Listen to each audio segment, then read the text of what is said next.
Hi everyone, I'm Steve Henson. I'm the editor of the Pueblo Chieftain. I wanted to talk to you a little bit today about the importance of newspapers in particular when it comes to reporting on tough election issues. We're going to have several ballot issues this fall that frankly are going to be very difficult to understand. You know, we've got the county issue involving the construction of a new jail and how that would be funded. The school board in District 60 last night voted to put its ballot measure on, which calls for building 2 new high schools. And you know, the devil's in the details on all of these things. And to me, that's always one of the importance of newspapers. You know, the TV stations do and radio, they do a terrific job on breaking news, particularly weather. There's nothing like seeing a tornado up on a 70-inch screen at your home. But when it comes to really explaining news, there's nothing like a newspaper that can do it for you. I'll give you an example. The District 60 board did make that vote last night, and they're going to put the ballot measure on. Well, one of the things that they said was that if it's approved by voters, the new East High School and the new Centennial High School would be built on the existing sites.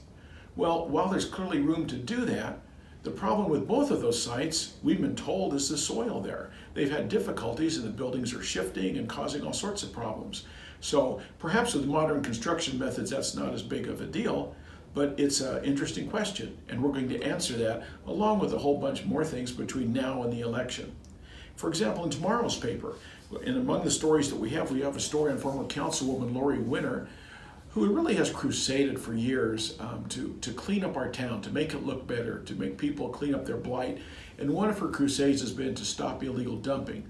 Well, she has a ballot measure prepared to address that very issue, and we'll have a story on that tomorrow. But I'm telling you, there's just no place that you can go, like the Pueblo Chieftain, to get details on the local Pueblo election. You're just not going to get that information anywhere else. Objective reporting, we're going to have our really good analysis by our reporters, and then we'll have editorial positions which might help guide you to making a decision. So we look forward to helping you and serving you in the weeks and months ahead leading up to the November election. As far as tomorrow's paper, we're going to have that story on Lori Winter that we talked about. Got an interesting story. Councilman Mark Aliff says that Black Hills hasn't been cooperating in the second phase of the study, not been forthcoming in providing materials. Well, we'll talk to Black Hills and we'll see what they have to say about that. And this is kind of a fun story. A District 60 teacher is going to join students and other area professionals in the horn section for the Temptations.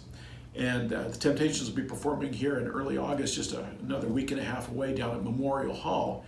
And if you don't think that Papa Was a Rolling Stone is one of the all-time great songs, there's just no hope for you. Well, that's it for today, and we'll talk to you tomorrow.